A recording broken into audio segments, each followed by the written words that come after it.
Welcome to the UIAAA Connection podcast. Hometown Ticketing is proud to be the exclusive sponsor of the UIAAA Connection podcast and to provide schools nationwide with the best options for digital ticketing for their events.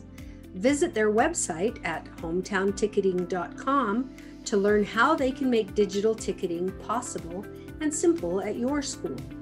Thank you to Hometown Ticketing for their exclusive sponsorship of the UIAAA Connection podcast. Welcome back to another edition of the UIAAA Connection. I'm your host, Mark Hutch-Hunter. Today we have as our guest Pam Olson, Certified Athletic Administrator, Athletic Director at Hunter High School. Welcome to the podcast, Pam. Thanks, Hutch. Why don't you start by sharing with our audience here in Utah and across the nation where you grew up, where you went to college, first job, your involvement in youth sports, that type of thing. I was born in Price, Utah, Carbon County. Lived most of my life in Helper and Spring Glen. Spent a few years up at Logan when my dad was going to school up there. He went to college up there. But otherwise, I was born and raised here. I attended Carbon High School. Graduated from there in 1982. I played volleyball and did track when I was there at the high school. They didn't have softball at that time, so wasn't able to do that on the high school level. Love being raised and love growing up here in Carbon County. I don't know, when you say first job, do you mean first teaching, coaching job? No, before, when you were a youth. Yeah, so when I was younger, I actually worked construction. In the summertime when I was going to college, I worked for HE Laddermilk, and I did a couple of years that I was a flagger for them on a job up in Schofield, and then I worked as a carpenter apprentice under my dad for 2 years. So got to spend time with him in the summer and learned what it was like to work with an all-male crew. So that was interesting. And I'm sure you have stories from there. Yeah, that was interesting. They all thought when I started that I was going to be that token woman on the crew that they had to have just in terms of satisfying rules, and didn't realize that I would work like my dad taught me how to work. And so they learned very quickly that it was okay for me to be there. And so did they apologize, I hope? Yeah, no, they actually asked for me to be on their crew when we went to jobs after that first little bit. They were like, oh, she actually works hard, so she can be with us. So excellent. So you grew up in Price, or you grew up in Helper? We lived in Helper when I was in elementary, and then moved to Spring Glen, which is about 5 miles out of Helper, right across from the golf course. If you know where the Carbon County Golf Course is. I know exactly where it is. Yeah. Anytime I'm driving to Moab, we drive right by the golf course. And I always say I'm going to stop and play there someday, but I never have. Yeah, I think I've only played there once in my life, so I don't golf there much. But yeah, Spring Glen, little teeny town. We only had one store growing up, and it didn't last very long. So Was the Balanced Rock Eatery on Main Street in Helper there when you were growing up, or was that after your time? No, that was way after. Yeah, no, that didn't exist until more recently. But you've good eaten place there. to eat, though. They have great breakfast there. Yes, I've eaten breakfast and lunch there. So, Yep. So you graduated from Carbon High, and so where did you go to college? So I went to Southern Utah on an academic scholarship, and spent my 4 years down at, it was at SUSC then. So back when we were turquoise and orange instead of red, white, and blue. And I actually walked on to the softball team. I played a lot of softball growing up, but it was all slow pitch, county rec. We didn't have fast pitch. Right. I played on the law enforcement team, and we kind of traveled around the state of Utah and played in a lot of different tournaments. But so when I got to SU, my roommate encouraged me to go try out, and I made the team, and I played for the next 3 years down at Southern Utah. Actually got a partial ride to play softball there the next 2 years under Joy Peterson. So, and that's where I graduated from there in 1987. And so you're one of the many coaches that have come from the coaching university, as we call it here in Utah, because that's actually how I got the high school. That's actually how I got my first teaching job. I was substitute teaching at Kennedy Junior High and locked my keys in my car and went into the school to find out if there was someone that lived in the Murray area that maybe could give me a ride home so I could get my other keys. And I met up with a person who had graduated from SU and was a coach from SU. And we started talking and she said, well, what's your degree in? And when I told her, she's like, hey, we have a teaching position. You want me to go get you an interview right now? And I said, I'd love an interview right now. And she took me in and I interviewed for the job and got hired that day. But it was all because we knew each other from SU. And so what school was that where you got your first job then? That was at Kennedy Junior High, 8th grade physical earth science. And so you were substituting there and then all of a sudden you got a job there just like that. Got a job. Yeah, just like that halfway. I'd actually done my student teaching at your school at Jordan.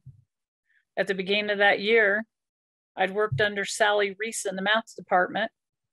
And I just finished my student teaching in January. Well, it was in December. And I ended up lucking out getting that job in January. So I got hired halfway through the school year.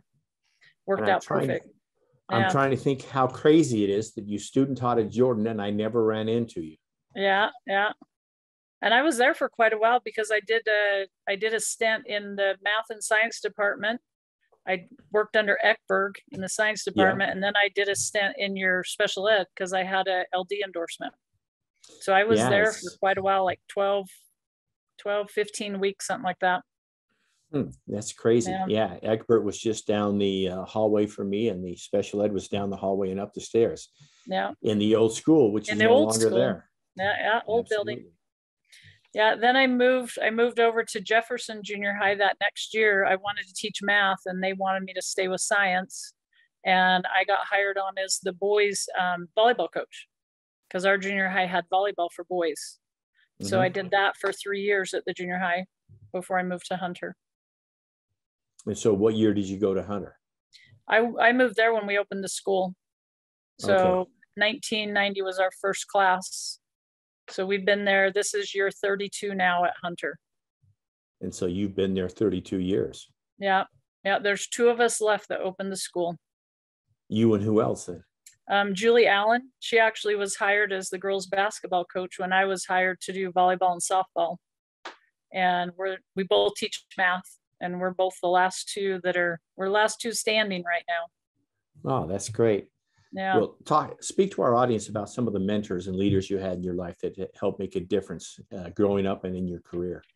Oh, for sure. My dad was one of my first mentors because he taught me how to work.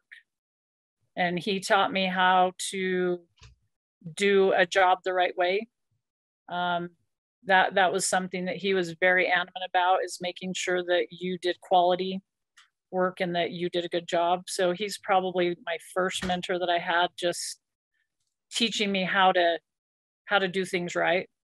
I had a high school coach in volleyball, Barbara Biggs, who was a really big influence on me. She was one of those people that held you to a standard and held you accountable and tried to make you a good person and not just a good athlete.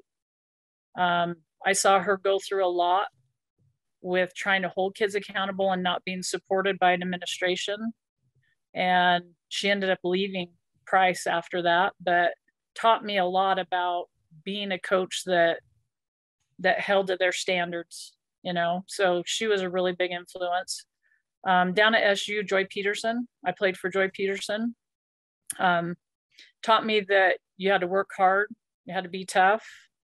I learned a lot from her just about coaching wise, about what a good coach does and how to break things down and how to, like teach skills. She was a master at that. I'm sure you knew Joy. Yeah. I don't know, Utah Hall of Famer softball coach. But playing for her, that I learned a lot just about how to be a coach and how to break things down. And so she was really a big influence on me.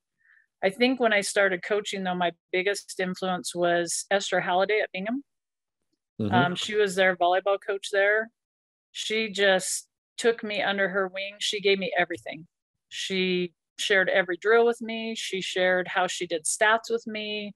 She would talk to me on the phone for, I would be frustrated about something our kids weren't learning, and she would be more than willing to like share with me everything that she knew. So she was a huge influence on my coaching career. So when did you get the athletic director job at Hunter? I've been there, I think this is year 11. That was the year that Heather Sawney and Craig Stoffer were both doing AD, and Craig got moved into being assistant at Hunter, and Heather all of a sudden got moved to an assistant at Kearns, and I applied for the job and I ended up doing it with Ryan Shaw for 1 year, and then he got placed as an intern, and then I just took it on my own. Yeah, the last time I saw Heather was when I was coaching the Utah Falcons, and she was up at Cottonwood. She's still there. Yeah, she's still there.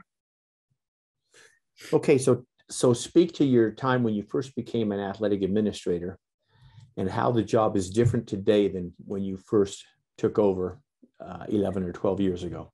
Wow, when I started thinking about this, and I started thinking about when I first started coaching, and I remember my AD coming to me and handing me a paper and saying, all right, write down the list of the names of all the kids on your team and like their address and their birthday, and then have them sign it, that information is correct. And you have to verify that their grades are right, and that they have grades. And then I turned the paper in, and that was it. Like that's it. Didn't really see my athletic director very much, didn't see him at games. It pretty much was, here's your paper and fill it out. And I started thinking about just like how much more there is to do now than when I even started coaching, just with RMA, with transfers, keeping up with all the changes, because there's so many changes all the time. I think that's been the biggest thing, is just the amount of paperwork that we have to do, the amount of checking and rechecking stuff that we have to do that we're responsible for. I think that's been the biggest thing that I thought of as a change for it. It's been kind of hard though, because I've had administrators who are old ADs, and they're not up to date on all the new changes. So people go to them and ask them, well, how are we going to do this transfer? And they're like, oh, we'll just tell them it's okay, and you can go and you'll get the transfer. And I'm like, doesn't work that way anymore. So big difference. What's one thing you wish you had known when you started your career that you know now that you didn't know then? I wish I would have, I think the biggest thing for me is I wish I would have learned how to delegate sooner than what I did. As a coach, as a math department head on all levels, I tried to do everything on my own just because I was like, I want to make sure it gets done and it gets done right, because that's what my dad ingrained in me. Sure. And so it was like easier for me just to do it than to rely on other people. It took me a long time to learn that. And now I've learned that, there's other people who can do things that, just as good as I can. And I need to be able to relinquish some of that. I think that's one of the things, especially as a coach, that I try to get my coaches to understand, is to utilize their assistants. And I wish I would have known that sooner. So I encourage my coaches to do that. I think as a AD, it probably would just be when you're reaching out to other people and get their ideas, it's awesome, but you've got to figure out what works for you. So like, I'm very much into like Excel and spreadsheets and those kind of things, and I keep track of everybody like that. But other people, when I share that, they're like, oh, I don't know how to do that. So find a system that works for you, whatever it is that is going to help you to stay organized. Good advice. Share with our audience what's your biggest failure and what you learned from it. I started trying to think about that when you sent the questions, and I'm like, I don't know I don't think of it necessarily as failures as much as maybe regrets, things that I've regretted. And I don't know that I have a ton of those. You talking about like as an AD or just overall? Just anything. Yeah. Could be there. I think one of my biggest regrets when I first was going down to SU, me and one of my teammates from Carbon went down and tried out for volleyball. And we were there for like, probably 2-3 days. And we just kind of got the feeling that the coach wasn't really that interested in us and where we had been and who our coach had been in high school. And so we kind of talked to her and got the feeling that she really wasn't, interested. So we left tryouts and we didn't stay. Mm-hmm. And I ended up actually rooming with one of the girls that was on the volleyball team, Sally Gines. And she said, you guys should have never left. You would have made the team. She's like, you were just as good as anybody else and you shouldn't have gone. Like, you should have stayed. And that was a regret, that I was like, that I didn't have the confidence in myself to like stay there and to tough it out and see what could have happened. That's kind of been a regret. It taught me that I need to trust myself more and, just have more confidence in myself and believe in myself more. So not give up just based on, that I think somebody's thinking something that I just need to follow through. Well, that's a tough thing when you're 17, 18 years old, right? Away from home the first time, you're in a different environment. You're fairly confident in your skills. And then all of a sudden you get to a college or university and you see that there's other people that have the same skills or better. So that's a right. tough thing. Thanks for sharing that. So I know that you have your CAA. We talked about that when you were introduced. I want you to talk for a moment about your journey to obtain a CAA and why you think it's important for athletic administrators to be certified. Yeah, my whole career, teaching math, being a coach, I've always felt like that you needed to keep improving, like not just stay at the level you were at. I always have attended workshops. Anytime that they've offered something for math or for coaching, I was always trying to go to a workshop or some kind of clinic to improve. So when I became an AD, it just was a natural fit for me to want to do better and want to improve and want to learn. I love doing the LTI courses. The first year, I think I did like 5. I did the couple that we did in February, and then I went down and I wanted to try to learn as much as I could. I know that there's a lot of responsibility on ADs, and I knew that me being brand new, I mean, I've coached for a lot of years, and so I knew a lot of stuff in terms of that, but not in terms of like the legal liability and those type of things revolving around athletics. And so that's just something that I've always done, that I've always wanted to improve and not just stay at the level I was at. I also was able to kind of get in like with Ted Peterson and Ron Dolphin. I taught one of the classes with them, and that really encouraged me to want to, do more and want to take more classes and want to improve in that area. So that, I think that was something that really encouraged me to, to do more and to want to get my CAA. The biggest thing was just trying to get the amount of points that you needed, but Jamie helped me, with some of those things like teaching the class and being, like a person that introduced speakers. And so I was able to get enough points that I actually was able to get my CAA as soon as I had the amount of years in that I needed as an AD. So that was a real plus. I think it's important just because there's so much that you learn, and interacting with the other ADs at these classes, you learn things and you get ideas that you're like, wow, I could do that. I've taken every single conference, I've taken something back to my school and we've implemented stuff. And I would never have done that had I not wanted to take those classes and, and improve as an administrator. So. Oh, thank you for sharing.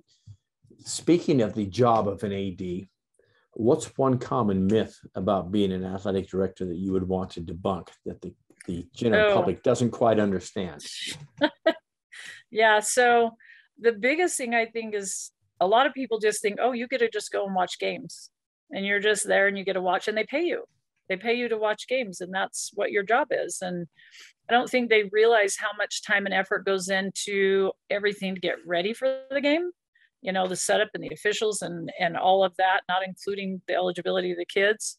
And I think that that's the biggest thing. Like, I have friends that'll be like, yeah, you get paid to just go watch. And I'm like, I don't, but okay. A few years ago, it came out in the newspaper that I was the 5th highest paid athletic director in the state of Utah.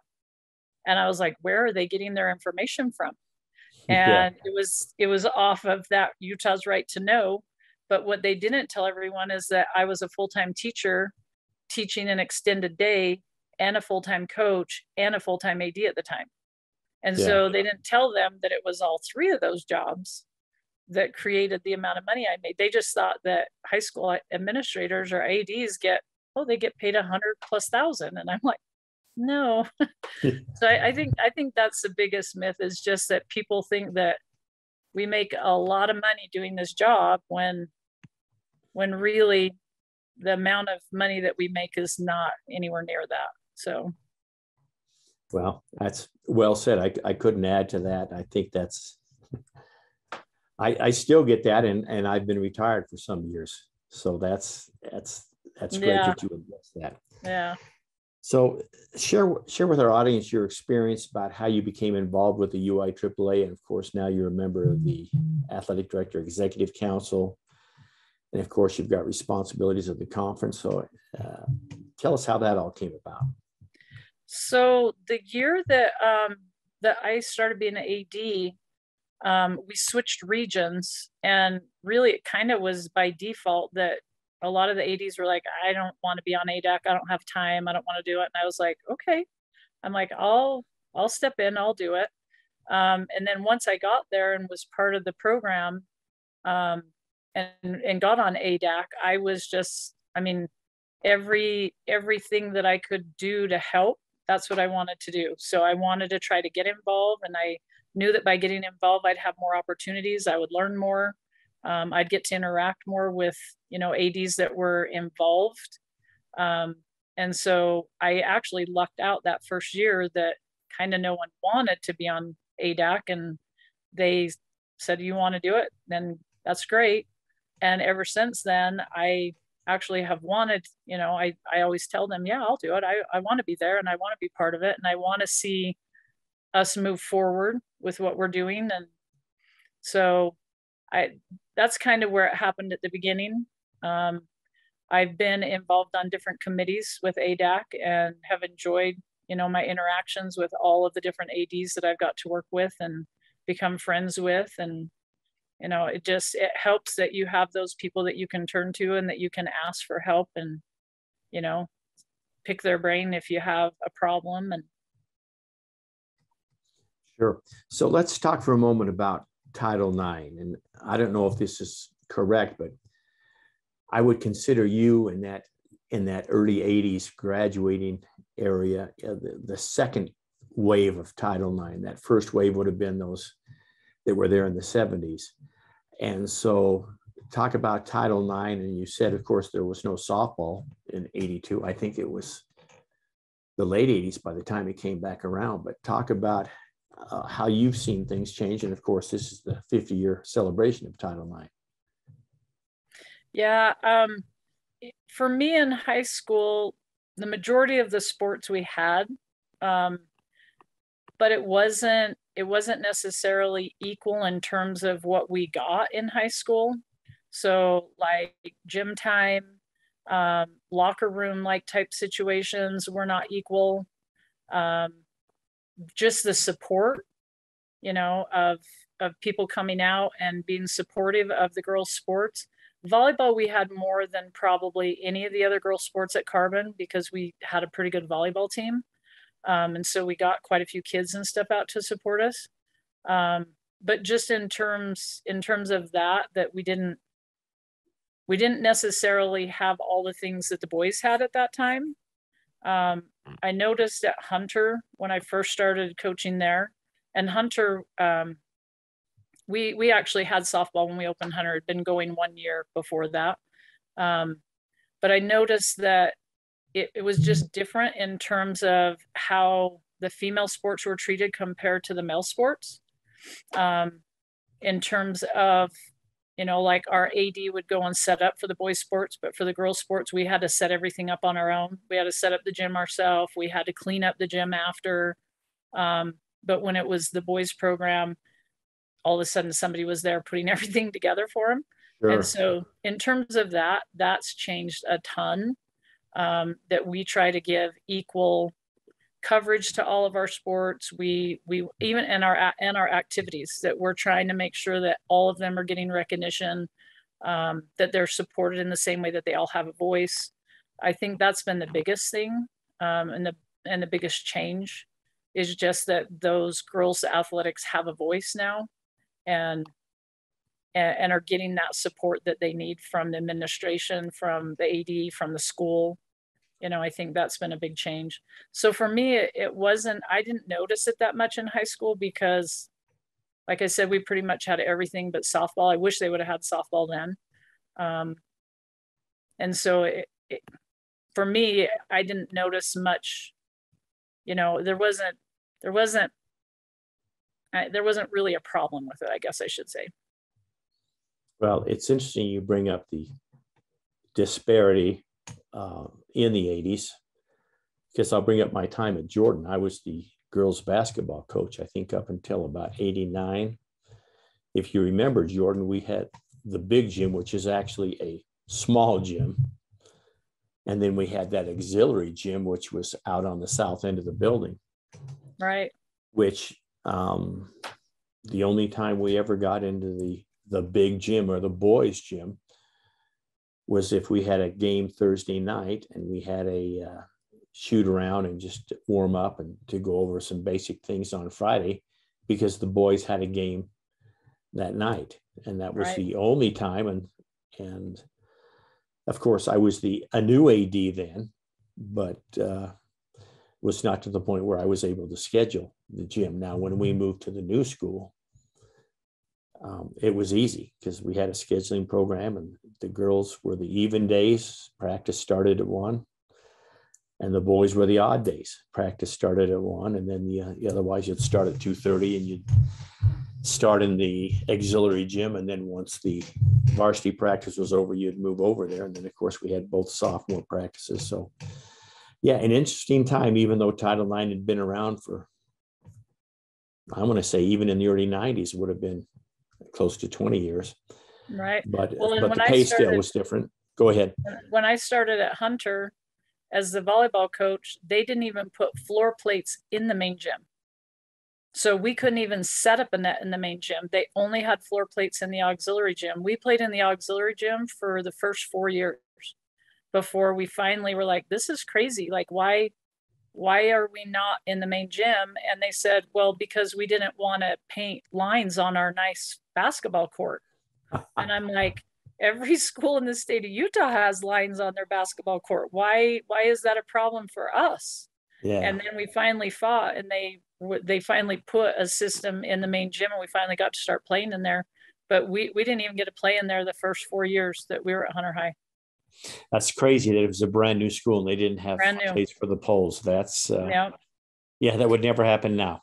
Yeah, well, in a brand new school that built a baseball field but not a softball field. So even though softball was a sport then, we had a baseball field. My softball team, we had to travel every day to go to practice, and we got kicked off of field after field. We played at Winski, we played at Valley, we played at Redwood Rec. I mean, like, just wherever we could find a place to go practice, that's what we did.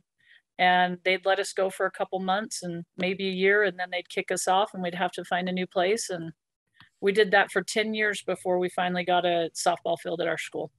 And the district cops obviously came to their senses and fixed that for you after that amount of time. It took a long time. Yeah. They had a 3-year plan that we had 3 high schools. They were going to put in 3 each year.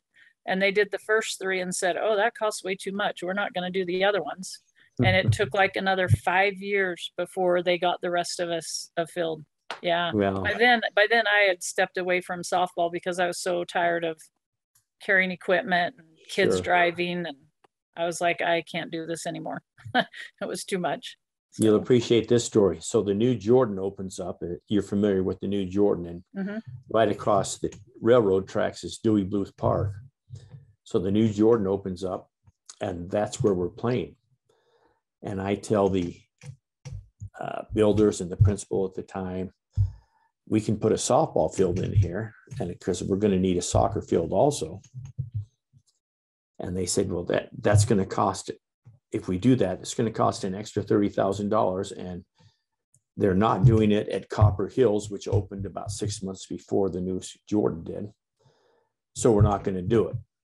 And to make a long story short, after 6 months after the OCR came in, because actually Dewey Bluth was closer to the girls' locker room, even though it was off campus, than the baseball field was to the boys' locker room, because it was entirely at the west end of the school. Right. And so the $30,000 that they saved when they built the school ended up costing them $450,000 one summer when they decided to put the field in and grade for the soccer field. So it was actually on campus. It's a tight squeeze because we don't have the amount of acreage as some of the other schools. Right. But we made it fit in there. But the district people at the time said, no, that's not how it should be. And I said, well, what was I going to say? I don't work for the district, so they do what they want. So trying to get them to understand that sometimes is hard. Absolutely. What's the favorite part of your job, Pam? I think the favorite part is just seeing the kids, just seeing the successes that the kids have, watching them grow as athletes, and just knowing, like, helping them to, be ready to play and to be able to compete. I think that's just the biggest thing, is just watching how they grow, as they're at the school for 4 years, and watching them become leaders and step up on their team. And that's by far the best part. If you didn't see that and have that, I don't think the job would be worth it. The paperwork is not why you do the job, and the little bit of pay is not why you do the job. So I hear you. Definitely seeing those kids be successful, and just the excitement that they have when they're successful. I think that's a big thing. Excellent. Let's finish up with a couple of questions. The first one would be, you're a veteran athletic administrator now, you're certified. If you had two pieces of advice for a brand new AD that they would absolutely need to do this in order to be a success, what would those two things be? Oh, I think for sure one of them would be find a way to be able to have that time to talk to your coaches, whether it's like an exit interview, whether they do a survey, like giving them a voice. I know that's been huge at my school. Before I became an AD, we didn't do that. In all the years I coached, we never had a sit down, talk about how the season went, any concerns.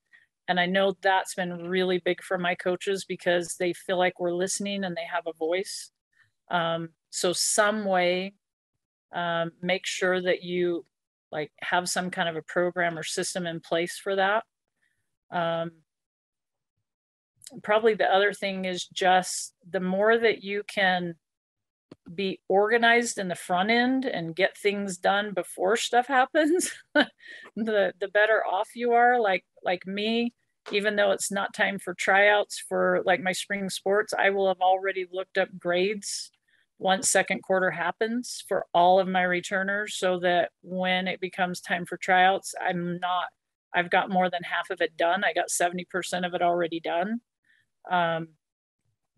That's probably the biggest things, is I try to like front end load, try to get a bunch done before it's actually time for things to start. And then I don't have it's not as crazy when we start having tryouts. So that probably would be the two biggest things. Great advice. Let me finish with this question. What question should I have asked you that I failed to ask you?